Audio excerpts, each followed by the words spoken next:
Bon bah salut les gars, on est de retour pour une nouvelle vidéo. Donc c'est la vidéo que je vous avais expliqué par rapport à la présentation de mes détecteurs. Je vais vous présenter dans cette vidéo donc aussi mon Rode-Pod, hein, j'en profiter.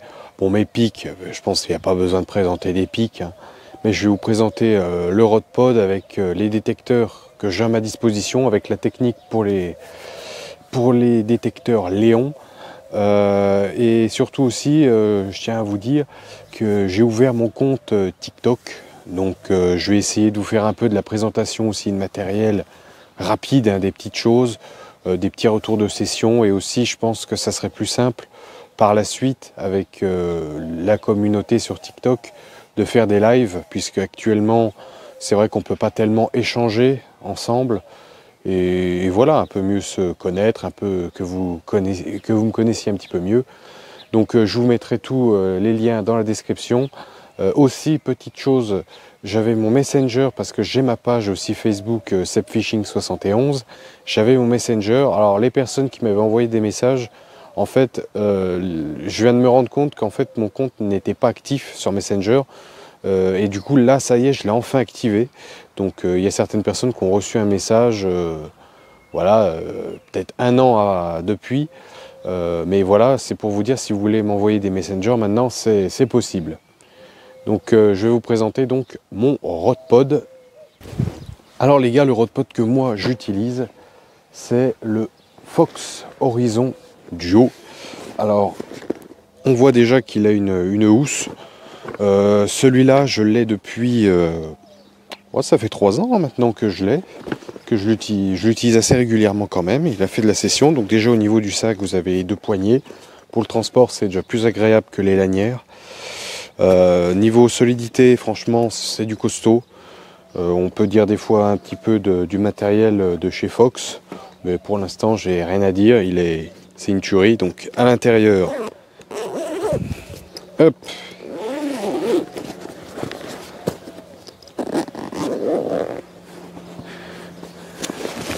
À l'intérieur, hop, vous avez donc les 2 barres ici. Donc l'arrière avec pour le talon et donc les détecteurs pour l'avant. Donc ici vous avez les pas de vis où vous venez visser vos tubes. Tac. Et de l'autre côté, bien protégé par une petite séparation. Hop. Donc la partie principale, le cadre de votre Rode-Pod. Et donc en option, vous pouvez avoir des pieds supplémentaires. Donc je vais vous montrer ça tout de suite une fois monté. Donc ça c'est évidemment le montage le plus commun, hein, évidemment, voilà. Donc les pieds sont réglables, hein, évidemment, en termes de taille, pour vous adapter. Donc je ne vais pas vous faire non plus une démonstration de tous les aspects. Il est plutôt assez complet, il peut s'adapter. Vous pouvez l'agrandir, ici le cadre. Hop, si vous aimez bien mettre vos cannes vraiment de toute leur longueur. Et donc là, je vais vous présenter avec le mode donc en option les 2 pics. Donc quand je dis que c'est en option, c'est que quand vous achetez le Rode-Pod, ils ne sont pas fournis. Le sac a déjà les emplacements prévus pour, mais par contre, il faut les acheter à part. Enfin, en tout cas, moi, de l'époque où j'avais acheté, il n'y avait pas le lot avec les pieds, il fallait les acheter à part. C'est une précision aussi. Et donc là, vous avez la configuration que j'aime bien utiliser, moi, quand je pêche la Loire. Voilà, quand il faut surlever un peu les cannes, quand on pêche longue distance, pas forcément, hein, mais en fleuve, vous avez l'opportunité avec les pieds donc en option de pouvoir relever vos cannes. Puis voilà, et du coup une autre question aussi qui revient assez souvent sur les pics, que ce soit des Rode-Pod ou autres. Donc oui, les pics, que ce soit les grands ou ceux-là, bah, vous pouvez les utiliser aussi pour des cannes, hein. C'est des pics en plus. Donc voilà, avec le système Fox, tac, pour relever la canne, sortir le manchon, vous voyez, En extension, il y a quand même de quoi faire. Donc par contre, hein, c'est des pics, comme vous voyez, en pic, hein, c'est pas vrillé. Donc là, pour enfoncer dans la terre, voilà. Hop, donc voilà donc pour le Rod-Pod que j'utilise. Bon, évidemment que certains connaisseurs hein, auront vu que là, c'est pas du tout les détecteurs habituels, hein, c'est les nouveaux. Donc je l'explique un peu plus dans la présentation après. J'ai donc investi dans de nouveaux détecteurs, donc les Carpsounder Age 1. Là c'est vraiment le top des détecteurs. C'est un prix aussi, mais au moins voilà, là il y a des détecteurs 100% fiables et surtout étanches sur la durée. Vu les retours des personnes qu'il y a sur ces détecteurs, j'ai 100% confiance vraiment sur la durée de ces petits bijoux. Bon voilà, je pense que je vais pas m'étendre plus sur le sujet, hein, voilà. Je sais que je suis super satisfait du produit, parce que des Rod-Pod j'en ai eu 2 jusque là, et là c'était mon 3e, et très franchement celui-là, je pense que je peux le garder encore des années, parce que franchement il a pris la flotte et tout le tralala, c'est tout étanche, tout inoxydable, j'ai pas un pet de rouille quelque part, pas une vis foirée, rien, donc franchement c'est le top. Autre petite chose, je sais, j'ai mis un petit peu de temps avant de faire des vidéos, et il se peut encore une fois que les vidéos prennent un petit peu de temps à arriver, parce que déjà j'ai pas beaucoup de temps pour aller à la pêche, entre les problèmes de santé, de la famille, pas de moi pour une fois, mais moi j'ai un Renault Express, j'ai été un petit peu embêté avec la mécanique pour la bécane, maintenant c'est réglé. Ça, depuis aujourd'hui, c'est réglé. Enfin voilà, les pépins du quotidien, je ne vais pas non plus m'étaler. Mais puis aussi, donc un autre fait, c'est que vous savez, je suis un pêcheur de rivière en priorité. Et actuellement, les rivières, eh ben, elles sont impraticables.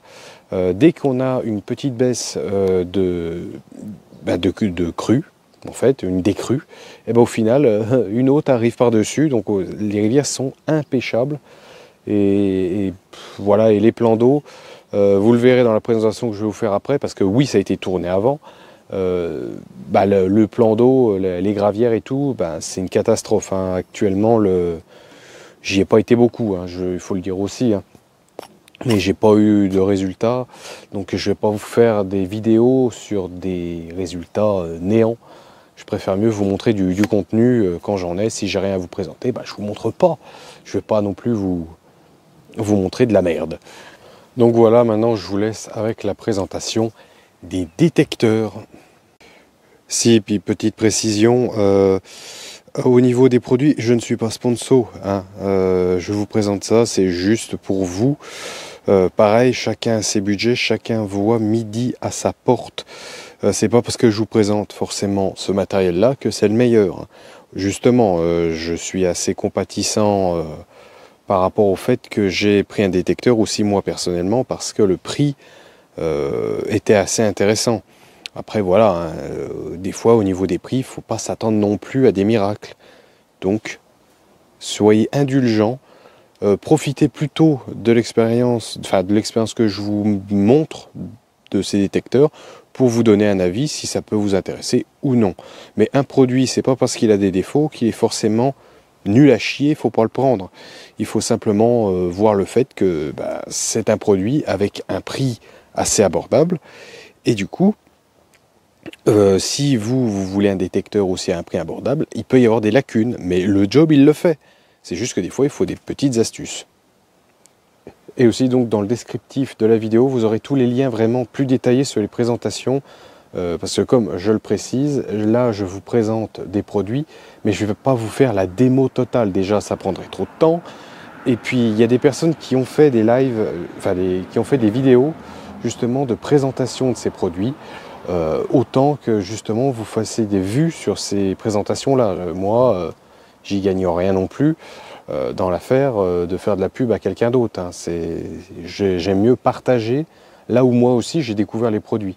Donc vous irez dans les liens, je vous ferai un lien détaillé de chaque article, avec les présentations donc, de Carp Sounder, des Léon, aussi de mes derniers détecteurs, hein. Je vous les mets aussi si ça peut vous intéresser, mais dites-vous bien que le prix aussi de ces derniers détecteurs sont présents. Donc voilà, chacun voit midi à sa porte. C'est bon dans la durée, mais derrière, vous allez raquer sur le moment. Allez, je vous laisse avec la vidéo. Donc sur la dernière vidéo que j'avais faite, je vous avais parlé que je vous ferai un peu un petit tuto, enfin une petite vidéo un peu astuce pour ceux que ça pouvait intéresser. Et ben c'est le cas, là ça y est. Donc là je suis en session, je fais un 24 heures là, sur une gravière, mais ça pue le capot. J'ai eu un départ dans la nuit, mais pas de poisson, donc il n'y aura très certainement pas de vidéo sur cette pêche. Voilà, je pense que pour tout le monde l'hiver est un peu compliqué, on n'arrive pas trop à cerner le poisson, puis de toute manière vu les températures qu'on a, on va dire on est entre deux eaux, on est entre l'hiver et le printemps. Et du coup, bon bah je vais en profiter là pour faire la petite présentation vidéo. Alors déjà, de une, je vais vous présenter aussi donc mes détecteurs. Alors, le premier détecteur que je vais vous présenter, c'est ceux que j'ai depuis maintenant, ça va faire 4 ans.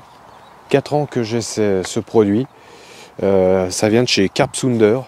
C'est, on va dire, entre guillemets, leur entrée de gamme, on va dire, chez eux. Hop. Donc le voilà, avec le crabe d'ailleurs, pas que je le nettoie. Donc c'est le Carp Sounder Super Hit. Donc alors c'est un détecteur tout basique, hein. Moi en fait ce que je cherchais surtout, on va dire il y a quelques années, parce que j'avais testé, on va dire du Carp Spirit, du ProWes, et je crois que j'avais eu pendant un temps un Starbait, je crois, des Starbait, enfin bref. Et en fait ce que j'ai cherché, c'était surtout en fait un détecteur qui surtout résistait à l'eau, parce qu'en fait j'en avais un peu marre à l'époque que la sortie son en fait prenait tout le temps l'eau, ou alors des fois j'avais des détecteurs qui me lâchaient, je comprenais pas trop pourquoi, regardez mon temps, en fait il y a de l'humidité qui passait dedans, hein. Pourtant les détecteurs tombaient pas à l'eau, hein. Mais l'humidité passait dedans, et en fait au fur et à mesure ça grillait tout ce qu'il y avait à l'intérieur. Donc voilà, on nous vend des détecteurs des fois, sont dits étanches, mais étanches à un certain degré apparemment. Et je m'étais renseigné, et Carp Sounder était une des marques, en tout cas en termes de solidité, les plus recommandées. Alors du coup j'étais parti sur ceux-là, les Super Hits, c'était leur entrée de gamme. Et surtout moi ce qui m'avait plu en fait à la base, c'est que j'en avais marre d'entendre toute cette technologie, tout ce qu'on pouvait faire avec des détecteurs. Moi ce que je voulais simplement, c'était un détecteur qui fonctionne en fait par rapport à tout le temps qu'on peut avoir, de la neige, de la pluie, des chaleurs. Et puis voilà, alors je vous le dis tout de suite, ces détecteurs-là, je pense qu'ils sont increvables, hein. Très franchement, c'est une tuerie. Alors, en fait, si vous voulez, déjà, je vais vous présenter un peu le premier petit truc. Alors, pour le réglage du son, c'est pas compliqué, hein. Vous pouvez pas mettre mute ni quoi que ce soit. C'est simplement, soit vous ouvrez la valve ici, et vous avez le son avec les trous ici de sortie de son complètement ouverts, vous êtes au son maximal. Et si vous voulez réduire le son, hop, vous tournez un petit peu la molette, hein. C'est tout simple, c'est tout basique, mais bon, moi ça fonctionnait bien, hein. Après, ici, vous avez la tonalité, avec ce petit bouton là. Je vais vous faire le test. Donc comme vous pouvez le voir ici, donc vous avez une petite languette, et en fait c'est elle qui va déterminer quand vous allez libérer en fait le petit rouleau à l'intérieur. Alors comme vous le voyez ici déjà, première petite astuce, c'est qu'en fait vous pouvez adapter les têtes par rapport en fait à vos cannes. Si vous avez des grandes cannes, des grosses cannes assez larges, vous pouvez, en démontant en fait le petit boîtier ici, il y a des vis pour changer les piles et tout, et vous pouvez en fait régler, il y a deux trous en fait, et vous pouvez régler en fait la taille pour poser votre canne. Donc moi je sais que par exemple, voilà, j'aime bien sur certaines cannes être comme ça, d'autres voilà plus serrées pour éviter qu'il y ait moins de jeu, on va dire, sur la canne, ça évite aussi qu'elle parte. Donc je vais vous faire le test de tonalité.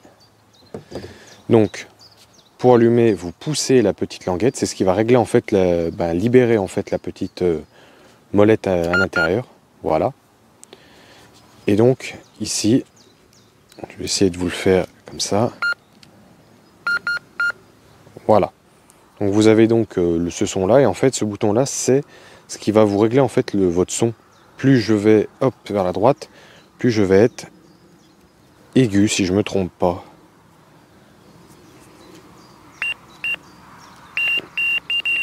Voilà. Donc vous voyez là, ici, je suis en fermé. Hein. Maintenant si je l'ouvre, hop. Voilà. Déjà, il y a quand même beaucoup plus de son. Et donc, c'est ce bouton-là, si vous l'amenez là, ça sera logiquement beaucoup plus grave. Et là, voilà, tout simple. Donc, moi, je préfère aussi, quand je les range ou quoi que ce soit, fermer ici. Ça évite que toutes des merdes rentrent. Donc voilà. Et en final, pour régler votre sensibilité, en fait, je m'en étais pas forcément rendu compte tout de suite. Moi, j'avais l'habitude, voilà, je poussais, je pensais que c'était le bouton off. Mais en fait, si vous voulez régler en fait votre sensibilité, il faut en fait régler par rapport à la poussée que vous allez faire.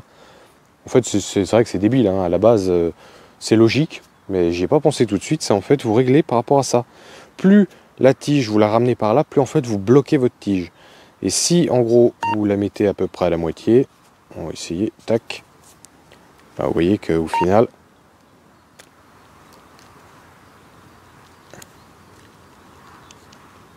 Là, voilà, il faut vraiment plus... la molette, en fait, est beaucoup plus dure, elle tourne beaucoup moins. Voilà, donc ce détecteur-là, il est très basique. Hein.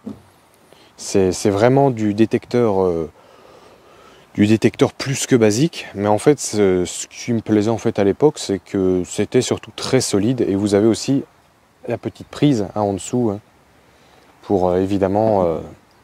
tout ce qui va être les hangers lumineux. Donc voilà, c'est plus simple, on va dire, comme outil que les trucs qu'on nous vend quasiment au même prix avec telle technologie, mais qui au final vont vous durer peut-être 1 an. Voilà. Et donc la centrale, alors la centrale, là aussi, c'est d'une simplicité. Tout simplement, vous avez un seul bouton. Voilà, là elle est allumée. Et donc pareil, ici au niveau du son, vous ouvrez la molette ou vous la fermez tout simplement. Et donc si je fais le test ici,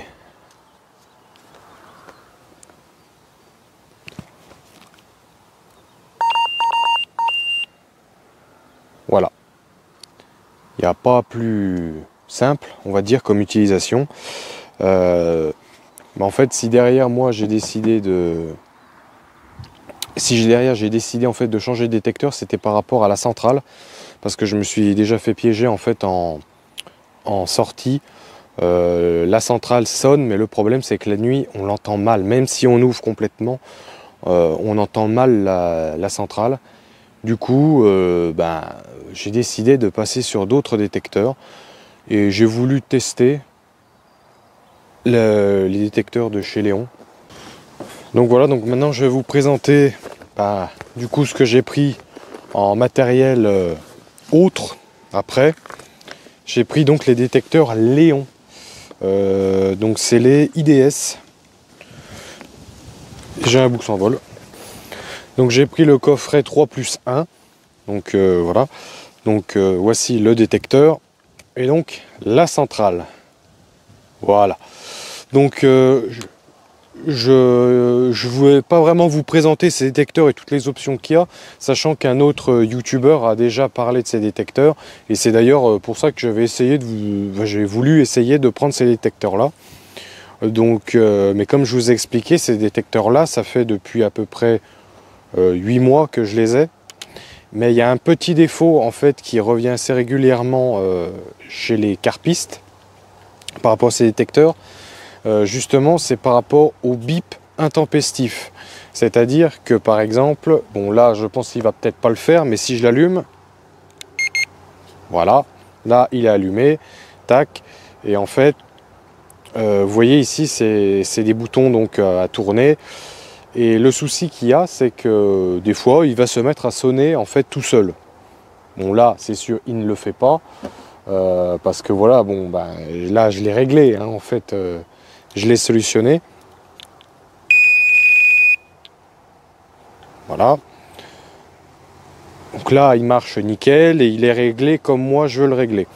Alors moi, j'ai eu ce problème-là et j'ai dû chercher donc un peu, ben, comment ça se fait, parce qu'au final, mes 3 détecteurs commençaient à faire ce problème-là. Je me suis dit, ils ont pris l'humidité, ça se trouve, ils ne sont pas étanches.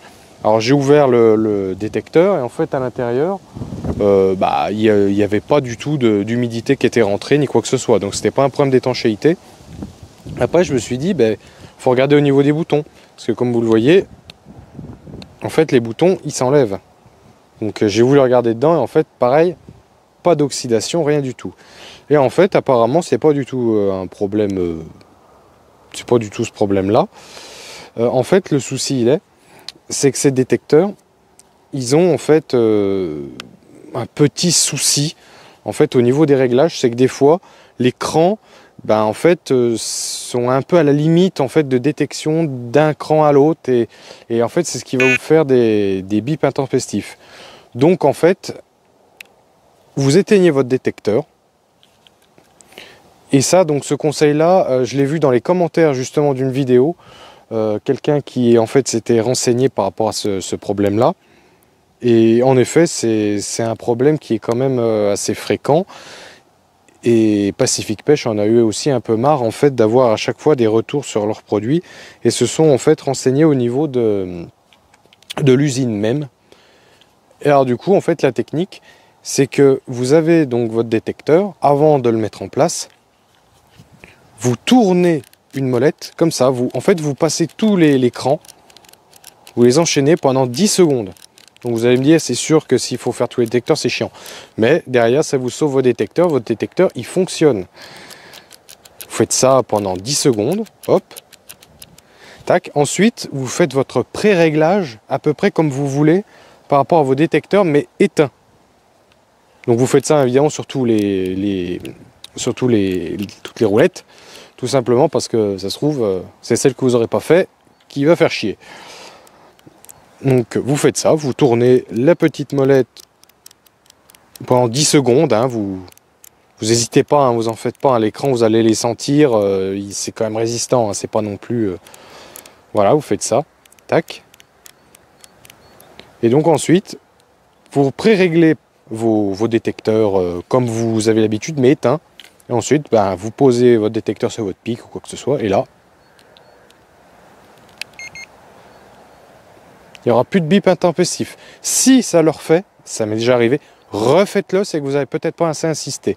Mais normalement, quand vous insistez, même moi au départ, j'étais pas très confiant avec cette technique, et en fait, si, ça fonctionne très bien, et ça vous sauve vos détecteurs. Parce que c'est sûr que voilà, je pense que les gens vont critiquer ce détecteur. Après, il ne faut pas oublier que Pacific Pêche très souvent font des promotions sur cet article. Et donc au final, cet article revient pas si cher que ça. Après, ils font des promos, c'est peut-être justement lié à tous les soucis qu'il y a autour. Mais très franchement, par rapport à toute la technologie qu'il y a dedans et au prix, même s'il y a un petit bug, même s'il y a une petite manipulation à faire, c'est pas la fin du monde, on peut tous s'en sortir et puis au final avoir un détecteur qui fonctionne. Et donc ensuite, vous avez donc la centrale. Alors la centrale, justement, c'est le petit problème qu'il y a eu, c'est que ma centrale, en fait, j'ai dû involontairement en fait oublier de l'éteindre, parce que vous voyez, la centrale, en fait, c'est pareil, hein, pour l'allumer, c'est une petite molette. C'est le mode vibreur, je crois, si je me trompe pas, ou non, ou c'est peut-être sans son, je sais plus. Enfin, de toute façon, je vous le dis, hein, il y a une vidéo de présentation de ce produit-là. Je vous mettrai au pire le lien de la vidéo, de la personne, ou le nom, en tout cas, de la chaîne à aller suivre. Parce que je ne vais pas non plus faire une vidéo de présentation, sachant que quelqu'un a déjà en fait la vidéo. Donc là, j'ai allumé ma centrale. Donc hein, pour allumer, éteindre, ça j'aime bien. Ce petit côté-là, ça C'est vrai que c'est quelque chose qui est assez sympa. Et maintenant on va faire biper donc le détecteur. Et voilà, donc la centrale, donc là il n'y a pas de problème. Mais en fait, le souci que j'ai eu en fait avec ce détecteur, c'est surtout qu'en fait, du coup, j'ai changé ma pile. Et en changeant ma pile, je me suis rendu compte qu'en mettant une pile neuve, il fonctionnait toujours pas. Et là, je me suis dit, merde, ça se trouve, la centrale est morte. Vraiment, en fait, ce packaging, il y a un vrai souci dans l'électronique. Et en fait, j'ai trouvé le pourquoi du comment. C'est quelque chose qui est débile. C'est débile comme tout. J'ai démonté, j'ai cherché. Il n'y avait pas d'oxydation, il n'y avait rien. Et en fait, la solution, c'était que quand j'ai mis ma pile, d'ailleurs, je vais avoir du mal maintenant à ouvrir mon capot. Quand j'ai ouvert, en fait, quand j'ai mis ma pile, en fait, il y a un petit jeu en fait entre là et là. Il faut vraiment que ça appuie. Du coup, vous le voyez, j'ai placé un petit carton au cul de la pile pour en fait appuyer beaucoup plus la pile contre. Et en fait, c'était le problème. Donc voilà, si certains se disent merde, ma centrale est morte. Non, c'est votre pile en fait qui n'est pas calée correctement. Donc c'est un défaut de fabrication, encore une fois. Mais il y a des solutions pour pallier à ce problème-là. Comme je vous le dis, en fait, quand on voit les prix des détecteurs, même si ceux-là, certes, pour certains, sont quand même d'un certain prix, hein, mais vu la technologie et les options qu'il a quand même à l'intérieur, je trouve que voilà, ce détecteur-là, il faut quand même se dire, il y a des lacunes, mais bon, c'est des lacunes que l'on peut régler. Et vous voyez, après c'est le plus compliqué, c'est que moi, mon carton est un peu trop grand, mais derrière, voilà, ça ferme, et puis derrière, vous pouvez l'allumer. Il fonctionne. Que en fait, si je mets pas ce carton là, il fonctionnera pas. Voilà, c'est des choses toutes bêtes, mais au final, c'est bon à savoir. Comme je vous l'ai dit, c'est des astuces un peu en vrac sur ces détecteurs. Si vous avez l'intention de les acheter, si vous voyez une promo qui vous faut des détecteurs, niveau technologie, il est complet. Il n'y a pas grand chose à dire au niveau de la technologie, les options qu'il y a dessus. Le seul petit problème, comme je dis, c'est les bips intempestifs et puis la centrale, cette histoire de carton. Après, ces détecteurs-là, ils ont pris la flotte. Hein. J'ai regardé dedans, il n'y a pas un pet d'oxydation, donc ils sont étanches. Si vous cherchez des détecteurs qui sont étanches, ils fonctionnent.